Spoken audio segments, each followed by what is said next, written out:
নমস্কার, আমি রণবীর চাহেল। ন্যাশনাল ক্রাইমের আরেকটা এপিসোডে আপনার স্বাগত জানাই। গ্ল্যামার আর সিনেমার দুনিয়া সবাইকে অনেক সুন্দর মনে হয়। যতই সুন্দর এ বাইরে থেকে আপনাদের মনে হয়, আসলে ওর থেকে বেশি কালো আর অন্ধকার ওর ভেতরে হয়। মুম্বাই শহর, যাকে স্বপ্নর শহরও বলা হয়, এই শহরে না জানে কত লোক রোজ নিজের স্বপ্ন নিয়ে এইখানে আসে, আর ওই স্বপ্নকে পুরো করার জন্য কেউ না কেউ প্রত্যেকটা স্টেপে ওদের ভুল রাস্তা আর ফায়দা তোলার চেষ্টা করে। এরকমই একটা স্বপ্ন দেখেছিল রিয়া, কিন্তু ও কি জানতো যে যত বড় ওর স্বপ্ন ছিল তার প্রবলেম ওর থেকেও বড় ছিল। ওর সাথে কি হয়েছে জানার জন্য দেখুন আমাদের এই এপিসোড।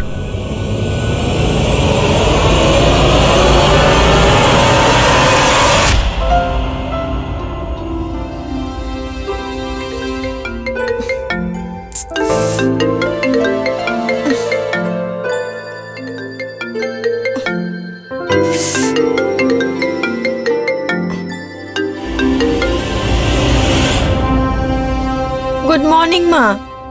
এখনো ঘুমিয়ে আছিস? তুই গেছিস এতদিন হয়ে গেছে আর এখনো অবধি কিছু হলো না। যদি সেরকম ভালো রাস্তা না দেখতে পাচ্ছিস তো তুই ফেরত কেন চলে আসছিস না? দুনিয়াতে আরো অনেক কাজ আছে যা দিয়ে মানুষ নিজের ভবিষ্যৎ গড়তে পারবে। মা, আমরা পরে কথা বলি প্লিজ। আমি জানতাম তুই কোনোদিনও আমার প্রশ্নের উত্তর দিবি না। আচ্ছা ঠিক আছে, তুই ফ্রেশ হয়ে যা। আর হ্যাঁ, সকালে তাড়াতাড়ি ওঠার অভ্যেস কর। ঘড়ি দেখেছিস সকালে 8টা বেজে গেছে।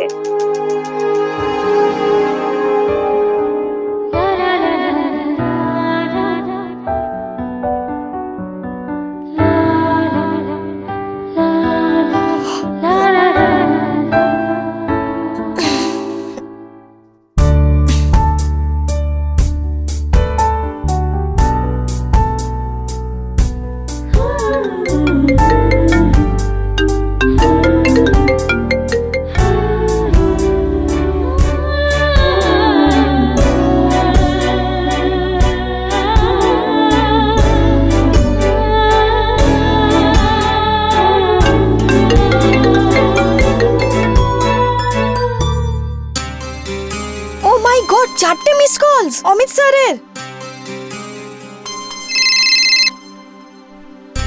Sorry sir, I am so sorry, please.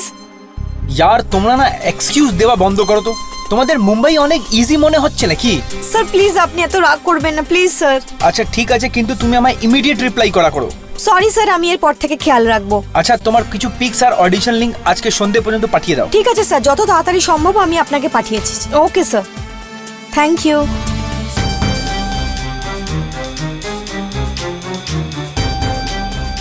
যার যা বলার বলে নি, কিন্তু রিয়া তো আর্টিস্ট হয়েই থাকবে।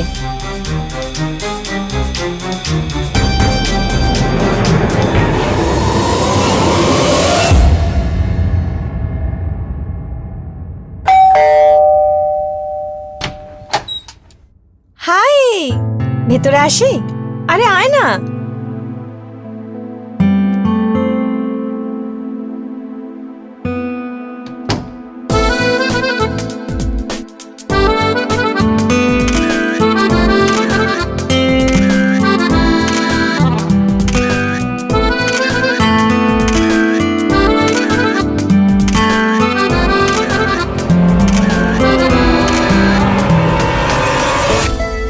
মানুষের জীবনে প্রতিটি সময় সমস্যায় কিছু এইভাবে ঘিরে থাকে যেটা কোনো পরিকল্পনা থেকেও ওপরে। স্ত্রী রূপে আমার জন্ম এই জন্যই হয়েছিল? এই প্রশ্নটা আমার মনকে একদম ভেঙে দেয়। কি লাভ এইরকম জীবনের, যেখানে সঠিক নির্ণয় নেওয়ার সিদ্ধান্ত কিশোর অবস্থা থেকেই হয়?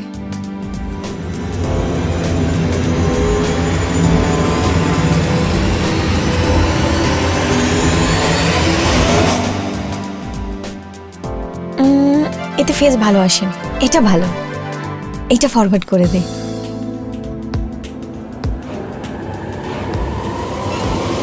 আরে কি হয়েছে ইয়ার, এটা যাচ্ছে না কেন? আরে তাহলে জানলার কাছে চলে যা, এতে এত টেনশন নেওয়ার কি আছে? বুদ্ধি তো আছে তোর কাছে, তুই যা গিয়ে আগে নিজের কাজ কর।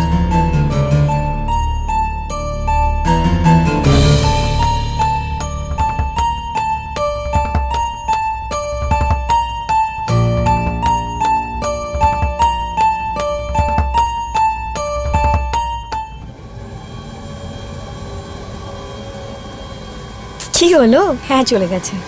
আরে বাহ, এটা তো খুব ভালোই কথা। আচ্ছা সোনিয়া, তুই বস, আমি তোর জন্য কিছু খাবারে নিয়ে আসছি। রিয়া। হ্যাঁ, অমিত কাস্টিং এর মেসেজ এসছে।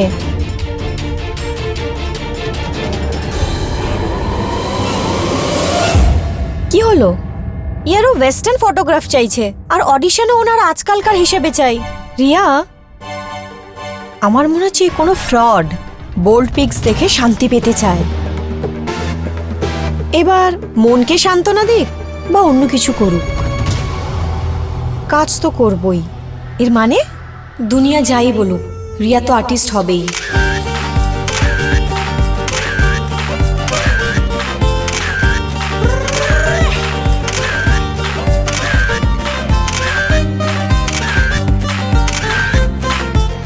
আমার শরীরের পেছনে তো পুরো দুনিয়াই পাগল, কিন্তু এই শরীর কোনো ভাগ্যবান মানুষই পাবে।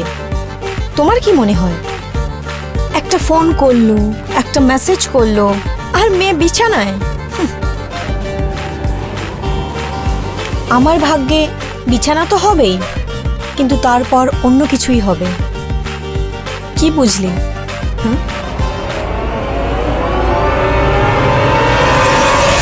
সফলতার রাহে এগিয়ে যাওয়া সবার অধিকার আছে, কিন্তু সেই রাস্তায় অনেকবার আমরা নিজের বন্ধুর কথা ইগনোর করে দিই। আর এরকমই কিছু হয়েছে রিয়ার সাথে। সোনিয়ার অনেক বোঝানোর পরেও ওর কথা না মানার রিয়া শুধু নিজের ক্যারিয়ার দেখতে পাচ্ছিল। ও নিজের ভবিষ্যতের জন্য ও নিজের স্টেপকে সঠিক প্রুফ করতে চাইছিল, কিন্তু রিয়া এই কথা একদমই বুঝতে পারেনি যে ও কোথাও ফেসে যাবে। তারপর একদিন রিয়াকে একটা অপশন দেওয়া গেল। স্যার, আমি এটা কি করে অ্যারেঞ্জ করব? দেখো, আমি বুঝতে পারছি কি 50,000 টাকা অ্যারেঞ্জ করা তোমার পক্ষে এত সুবিধা না, কিন্তু বড় লোকের একটা রাস্তা হয় কাজ করার। আর এটা একটা মাল্টি স্টারার মুভি।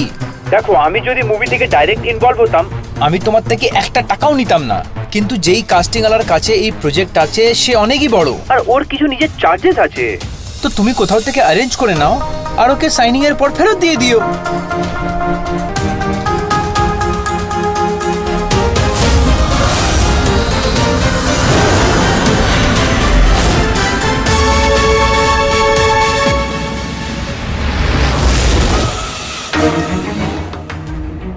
স্যার, কতদিন হয়ে গেছে? আপনি বলেছিলেন 1 মাসে গল্প ফ্লোরে চলে আসবে, এখনো আসেনি। আর আমার সাইনিংও এখন অবধি পাইনি। তুমি চিন্তা করো না, দেখছি আমি কি ব্যাপার। তুমি চিন্তা করো না, তুমি এই প্রজেক্টের জন্য ফাইনাল হয়েই গেছো। স্যার, আমি এটা কবে থেকে শুনছি? আমার মনে হচ্ছে অন্য কোনো ব্যাপার। আরে না বাবা, তুমি টেনশন কেন নিচ্ছ? স্যার, আপনি জানেন আমি ওই টাকাটা ধার করে নিয়েছিলাম, তাও আবার ইন্টারেস্টে। আরে আমি থোড়েই বলেছিলাম কি তুমি সেই টাকাটা ইন্টারেস্টে নাও। তুমি তোমার ক্যারিয়ার বানাতে চাইছিলে, আমি বানাতে চাই।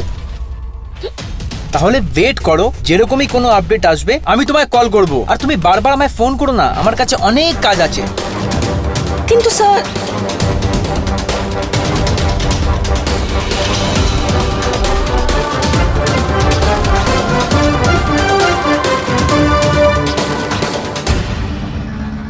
আমি জানি যে আমাকে তোমার টাকা দিতে হবে, কিন্তু তুমি বুঝতে পারছো না। আমি ফেঁসে গেছি। আমার একটু সময় চাই প্লিজ। দেখো, আমি তোমার অনেক ছলনা দেখেছি আর তোমায় বুঝতেও পেরেছি, কিন্তু আমারও কিছু প্রয়োজন আছে যেটা তুমি বুঝতে পারছো না। বলতে কি চাইছো তুমি?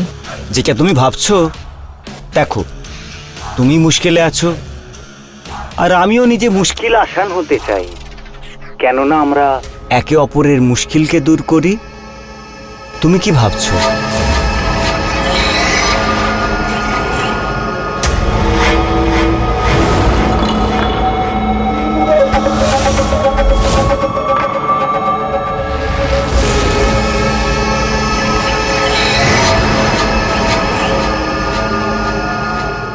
তোমার কি মনে হচ্ছে অ্যাক্টর হওয়া কি এতই সহজ নাকি? আফটার অল তোমায় কেউ চান্স কেন দেবে?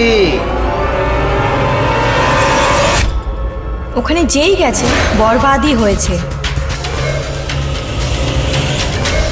হ্যাঁ, তোমাকে অন্য কোনো প্রফেশন চেঞ্জ করে নিতে হবে। ওখানে যেই গেছে বরবাদই হয়েছে। তোমাকে অন্য কোনো প্রফেশন চেঞ্জ করে নিতে হবে। চান্স কেন দেবে? ওখানে যেই গেছে হ্যাঁ। বরবাদই হয়েছে। তোমাকে অন্য কোনো প্রফেশন চেঞ্জ করে নিতে আফটার হবে। অল তোমায় কেউ চান্স কেন তোমার কি দেবে? ওখানে যেই গেছে বরবাদই হয়েছে। ওখানে তোমাকে যেই অন্য কোনো গেছে profession change বরবাদ করে হয়েছে। নিতে হবে। বরবাদ। আফটার অল তোমায় কেউ যেই চান্স গেছে কেন দেবে? বরবাদই হয়েছে। ওখানে যেই গেছে বরবাদ হয়েছে।